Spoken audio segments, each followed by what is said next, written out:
This is a sad, sad song,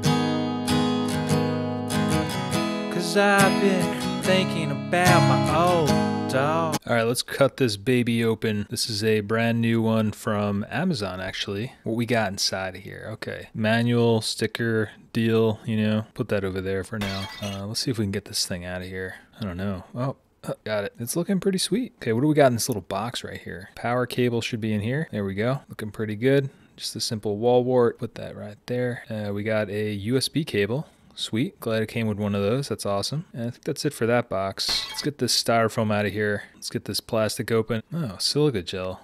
We'll save that for later. On the front, you've got the 4 inputs that can be XLR or 1/4 inch. There's a switch for line or instrument, and there's also a pad on each channel, which is pretty cool if you're recording drums or something loud. You have the controls for the main out. There's a mix knob. You can change the monitors, and there's also a phone switch as well. On the back, we've got the power DC in. You have your USB, you have MIDI in and out. There's a phantom power switch. You got the playback outputs. There's RCAs and also 1/4 inch. And then we got the main outs. You can use 1/4 inch or XLRs. And there's also inserts. Looking good. Why did I get it? Primarily to get sound into my PC for streaming. The line-in on my PC motherboard has a lot of digital noise and digital compression. Recently, during the TaskFam live stream, we messed up the audio pretty badly. Ben actually brought his smaller U-PHORIA 202 over, and I was pretty impressed with the sound quality. And I figured for this 404, free shipping, free returns on Amazon. If it sucks or doesn't work for me, I can just return it. It was $125 plus tax, and it really wouldn't kill me to snag one. And I've heard conflicting results that it works out of the box on PC and it doesn't work out of the box. So Ben's worked perfectly right, you know, as we tested it out.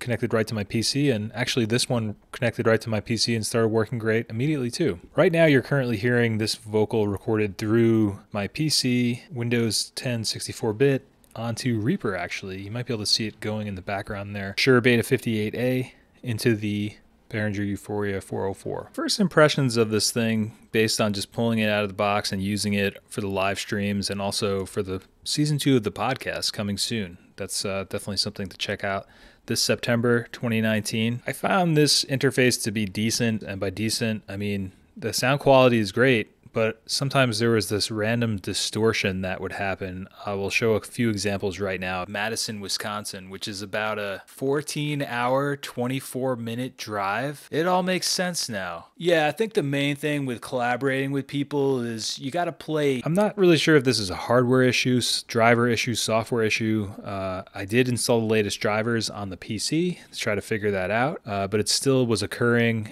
at different points of recording the podcast, because we've been recording the podcast over probably a 2-month period now and been doing live streams, and not really sure if it's the streaming software, the recording software. I guess if any of this voiceover becomes distorted, I'll have to go back and check it out. But there was a bit of an issue. Maybe that was more with the streaming software. I'd like to give the interface the benefit of the doubt because it's past the return period for it. For what I need to use it for, it sounds pretty great. And just a reminder, this voiceover is all recorded through the Behringer. I am really curious to record some music with it, so This is a sad, sad song, 'cause I've been thinking about my old dog. I wish I had a time machine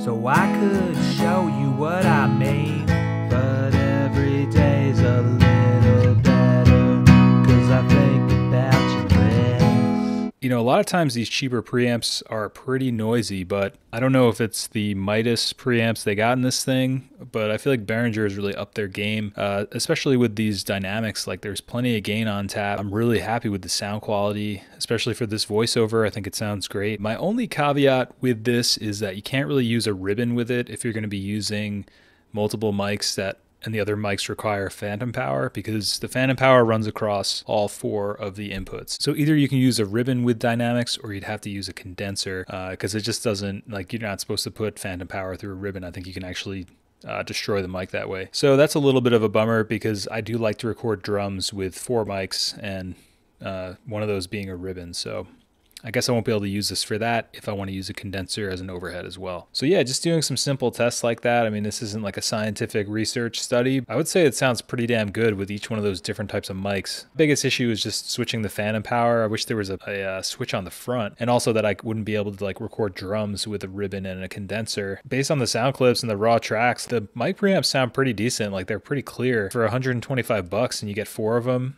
I would say this is pretty sweet because I would eventually want to use this for live sound when I'm doing live streams, you know, like have people over play, or I'll play, or Jay and I'll play or something. So I think this thing suits my needs pretty well. I'm pretty impressed with Reaper as well. I've never really used it before, and it seems pretty intuitive, and I'm digging it so far. So if I ever need to do quick stuff on my computer, it's great. I'm planning to do more sound tests in the future, maybe do a whole track with it, maybe do something on the Mac. But I mean, I think for my initial impressions of this thing, you know, for something that I just need to get audio into, this like far surpasses anything else I think I could have gotten, and the price point is like insane. If you're looking for a cheap interface, I don't think you could go wrong with this guy, the Behringer UMC404HD. I should probably do some more sound tests on it and some different applications, but for an initial first impressions unboxing video, this thing sounds pretty good. So to answer the final question, will I keep it or continue my search for an interface for live streaming and podcasting and just recording some simple acoustic and vocal tracks?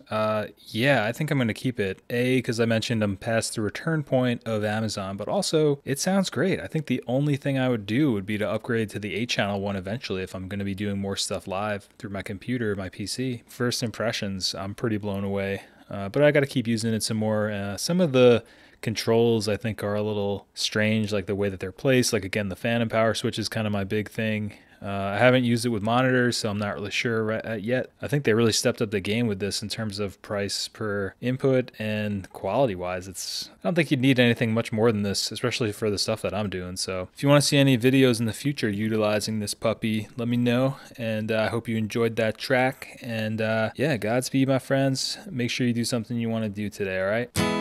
This is a sad, sad song, 'cause I've been thinking about my old dog. I wish I had a time machine